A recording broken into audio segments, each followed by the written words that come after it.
Aloha, my name is Gil Riviere and I'm the representative in this Hawaii State House of Representatives. I represent the North Shore, which encompasses much of the agricultural lands on this island, and in this state we've got some of the best lands.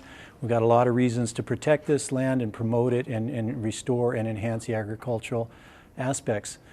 This is the first of a new show that we're going to be putting on. It's called Gil Gets It Done, and today's topic is farm to school and farm to school programs, farm to school month, and I've got a great panel of people here with me today, and I'm going to introduce them now. We have here Kaliko Amona, Dexter Kishida, and Monique Mironesco, and they are involved with the school to garden, farm to school programs, school gardening, and some other things. So I'm going to turn it over right now to each of them to give just a moment to introduce themselves and introduce themselves to you. So go ahead, Kaliko.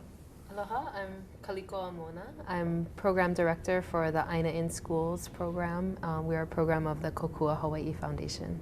Outstanding. I'm Dexter Kishida with the Kokuka Hawaii Foundation's Aina in Schools program, and I handle the school food component. Outstanding. I'm Monique Mironesco. I'm the volunteer coordinator for the Fresh Choice Salad Bar at Sunset Beach Elementary, and I also do research on school food at UH West Oahu. Outstanding. We have several pieces of legislation going through the legislature this year, but they're related to programs that you guys have been working on personally and very effectively, I might say, in building awareness, education for our kids and the community at large. Kaliko, I'd like to ask you, could you tell us a little bit about Kokuka Hawaii Foundation and how it got started and where it's going? Sure. Kokuka Hawaii Foundation is a nonprofit organization. We were started in 2003 by Jack and Kim Johnson, and we support environmental education in Hawaii's schools and communities. The first of our programs was a recycling program, 3R school recycling program, and we provide recycling bins to schools throughout Oahu to encourage them to really put into practice reducing, reusing, and recycling. We also have programs that support environmental education field trips, as well as teacher-led environmental education initiatives in the classroom, so mini grants and so on. In addition to these, we also have some community programs such as the Plastic-Free Haleiwa Ele initiative and Simplify the Holidays as well. But one of the program that I spend the most time on is Aina in Schools, and that's where I think we're going to be focusing on today. Yeah. Dexter, you have anything to say about Kokuka and your involvement with Kokuka? Sure. As one of the first farm to school program in the state, it's really exciting to be on board now and really get our hands dirty both in the garden as well as in more policy issues to really move the state to buy more local and educating children, because that's really the main point of what we do, is educating kids on why what we eat affects us and also where we get it from affects us. And so that's why it's really exciting to have a farm to school program. All right. And Monique, we're going to be talking in a few minutes, we're going to be talking about some of the challenges that go along with promoting these concepts and these ideas. But I'd like to come right back and go straight into what is Aina is. It's got a great name right out of the gate, so tell us about that, please. Well, Aina is, in addition to its name referencing Aina and the land which feeds us, it's also an acronym. It stands for Actively Integrating Nutrition and Agriculture in Schools. And this program is about connecting children to their local food sources and really fostering them an awareness of and appreciation of the farmers that grow their food, as well as the lands and waters that are vital to growing this food. So this program addresses a few different issues. The first of which is childhood health. We're all very well aware of childhood obesity and diabetes epidemic that's happening in Hawaii and throughout the U.S. This program is also focused on fostering a sense of environmental stewardship among children. So teaching them to grow their own food and to really appreciate where their food comes from.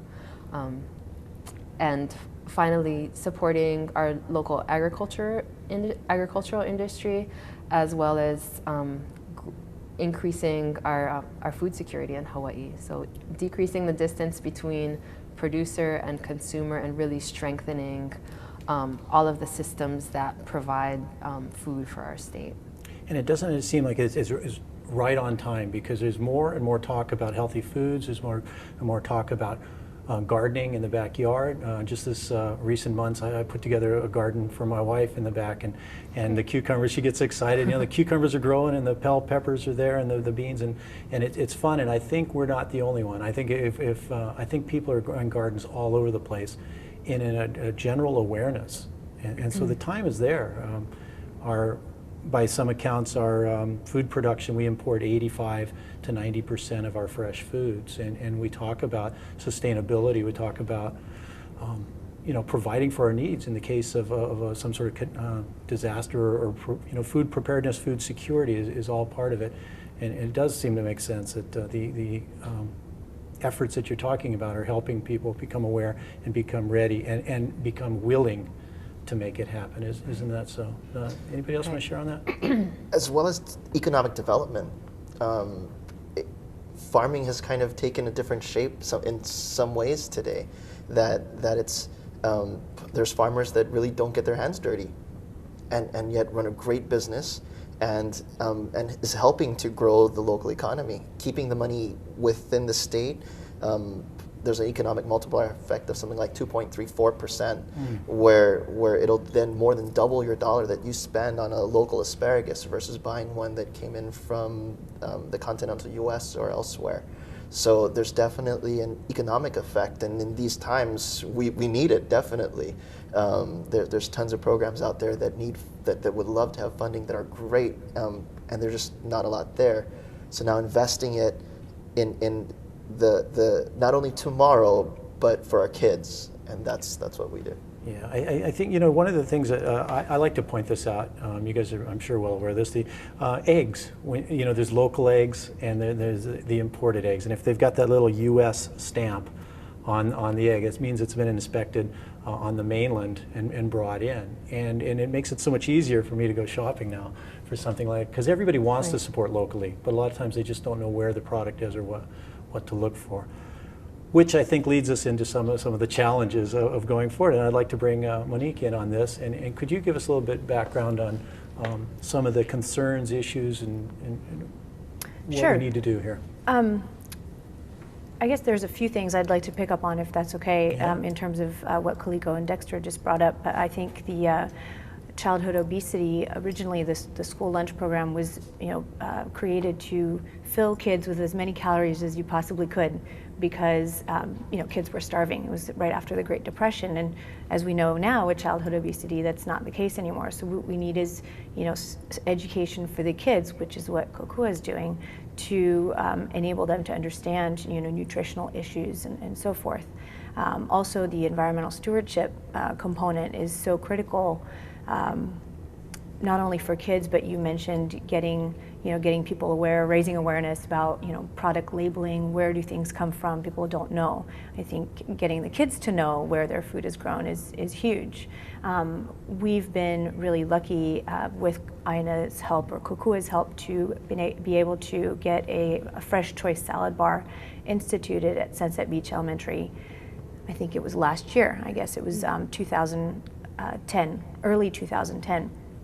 We worked with the school community council for a year before that to see if it was something that would be feasible to implement at Sunset Beach, and it's basically just kind of a pilot program for an elementary school. So each Thursday we have a salad bar available for the kids, and I gathered volunteers and send them a reminder every Wednesday, hey, remember, tomorrow's your day, don't forget, because if we don't have the parents to man the salad bar, then the salad bar program won't work.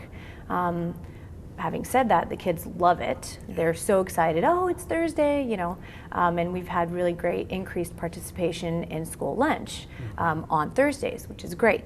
However, we are also, one of the challenges is that we're still very limited in our offerings, And unfortunately, while the nutrition aspect is there, that there's fresh food, which is fantastic, instead of canned, peaches or canned, fruits warmed up, everything still comes from the mainland. So, the salad is bagged, smells like chlorine when you open it. It's a bit of a problem, right? So we're trying to figure out, how do we fix that? We've gotten the one component already where it's there, the program is there. But how do we take the next step and implement, locally sourced, locally produced, farmed goods, into the schools? And I think from the research side, I've been doing a lot of thinking about this, and it seems that we have this unique opportunity here in Hawaii. We have a centralized DOE, right? Which people think, oh, this is terrible. But at the same time, we have this great opportunity, because if one decision, could change the whole system, right? But at the same time, again, a little bit more flexibility on the sourcing for the individual schools or the districts would be fantastic. I think there's been challenges on the procurement, because it is a centralized purchasing. They do buy from wholesalers. The wholesalers now are very, very conscious of food safety. That's something that we just can't get away from, because we live in a litigious society and we've got to have safe food. One of the great ironies I see at present, and one of the challenges with school gardens, is that you can't serve the food that you grow to the kids in the cafeteria because it's not been food certified. So there is some legislation pending that will help fix that. But I just think that's just really a shame. Even when we're growing the food, sometimes we can't take advantage of that. So hopefully we will be able to get there. Did you want to share anything else? The snack bar is going great. So, and tell us about how that, if you could, how did that get started? How did that actually come to be at Sunset Beach? Was there was parent involvement that absolutely fundraised or got it started, right? Well, actually, we're very lucky. I think Kahuku is our home kitchen, if you will. They give the food to five elementary schools in their area, and we're one of the schools, and so they have a salad bar for the high schoolers. So they just sort of cut a little extra for us and give it to us. I know that other schools have PTA fundraisers and those kinds of things. We haven't had to do that, and we've been very, very lucky.